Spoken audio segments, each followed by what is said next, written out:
Okay, today is a good day, but it's also a scary day. It's Dyno Day.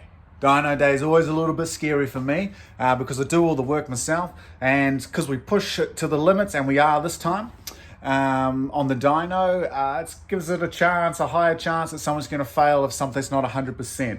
But I'm pretty confident with everything. I'll turn the camera around and I'll show you how I've prepped. I'm about to leave in about 10 minutes to go there. Takes about 20 minutes to get there, not too bad. Hope you like. Hopefully we get a nice beautiful result today. 650 is what I'm going for. We'll see what happens. Okay, what did I do? Because I had pulled the radiator out to do all the cams and everything, I did the final bleeding of all the cooling system to make sure that's all good. I've driven it a couple of times watching my air fuel ratios because it does change a little bit putting different cams in, but nothing too drastic on low RPM. Everything seems to be working fine, idling nice. In the boot, so I went and got a full tank of E85, and then I've got a 20 litre as well. So we're preparing for a good day. Obviously, that's how I get my fuel into the fuel tank. A few little bits and pieces. New oil change. So what happens with this normally is the tuner always requests that if I'm driving the car there and it needs a final tune, that when it gets there, we do an oil change just before it hops onto the dyno. That just saves if it's running high fuel and it's going into the oil. It hopefully saves you spinning a bearing or you're getting thinned out oil and stuff like that. So it's a really good idea. So that's a good top tip. Other than that, I'm fully loaded. I've got my laptop in there. I've buttoned up everything, looked over everything. Fingers crossed, team. Fingers crossed. Adios. Okay, just about there actually. So a couple of minutes away. So I'm here a little bit early, which is nice. Feel sick. Feel nervous. Okay, here we go. Wish me luck, team. Okay, so we started off pretty crazy actually. We've only really just started doing a little bit of tuning now. So it's 9:30, quarter to 10. He's just tidying up the bottom end of the fuel, and then we're going to change out the oil.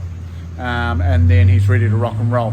But we did have some issues. One thing I did learn, and I'll elaborate later on in the video, you can't run Mickey Thompsons on the rear, drag radials. You can't do that. You can for one power run, but not like heaps of power runs, tuning and everything like that. It will destroy the tires. So it was a big mission this morning to find the right wheels that can fit onto the rear with all the offsets and everything. But I'll go into that a little bit later. Okay, here we go.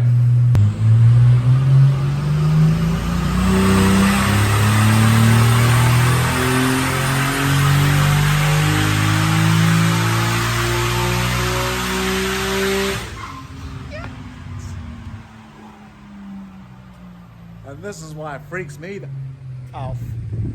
Freaks me out. Alrighty team, so today is the next morning after the dyno tune.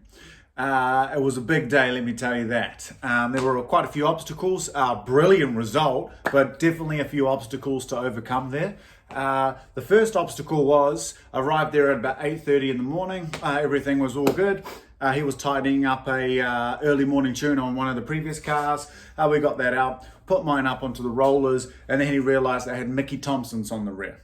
Now, I didn't know this, but you shouldn't run Mickey Thompson drag radials or any sort of drag radial with a soft compound on the metal rollers on a rolling dyno. I didn't actually know that because it just pretty much destroys the tires pretty quickly.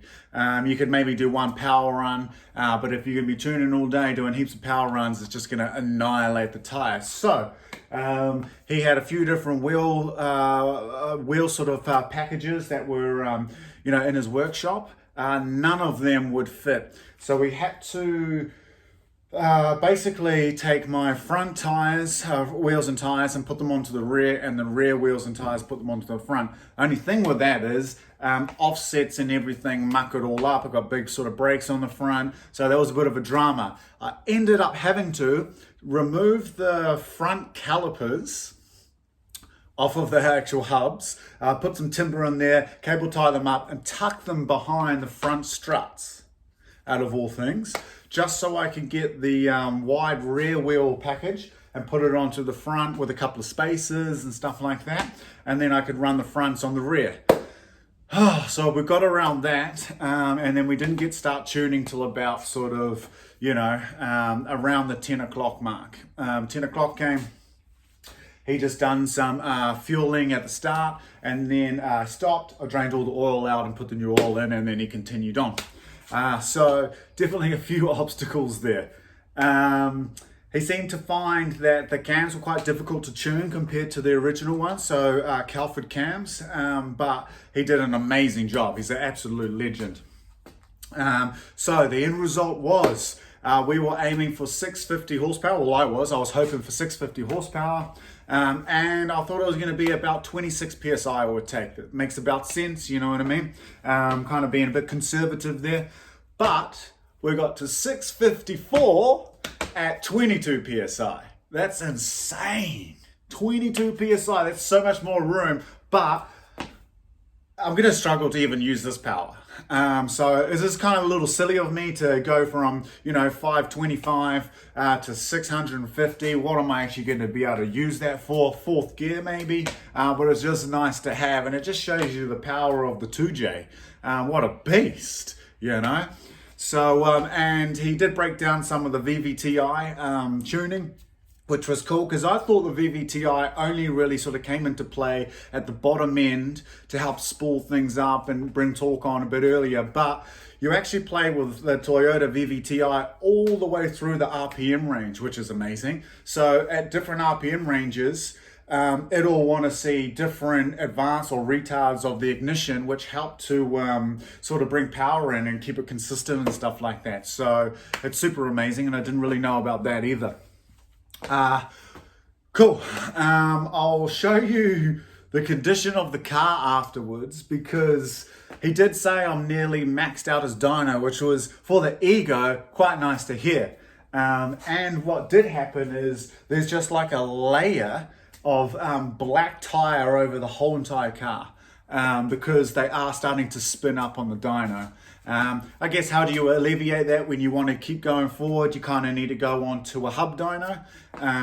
But at this point, amazing tune in it, and super happy with the results. So I'm going to give this puppy a bit of a clean up and take it for its first proper drive. Did have a couple of things to keep an eye on. Since putting the radiator back in, I'm not happy with how it's maintaining radiator temperature, so coolant temperature. Something's off. So I'm going to have to investigate that. But I don't think it's a head gasket or anything, because it's not having any blow-by or anything through the overflow bottle. And then there's no oil in the coolant or anything like that. So we'll see. But other than that, boom. So actually, what do I have?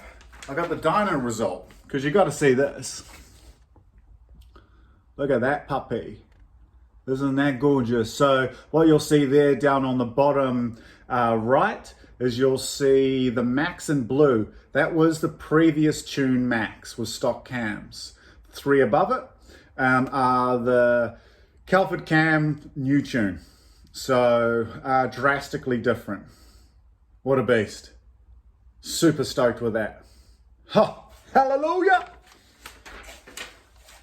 Boom. Hope you like. Great result. Please let me know what you think. And this is what I mean by there's just like rubber all over this car. Hopefully you can see it on camera. Crazy. Gives me a nice excuse to give it a clean. I can't really focus on that. There you go. Look at that. Over the whole thing. This shows you how much it does wheel spin on the dyno.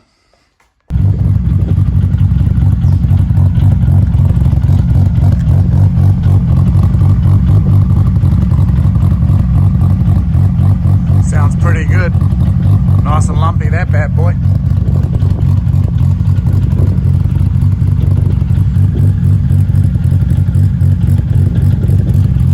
Pretty happy.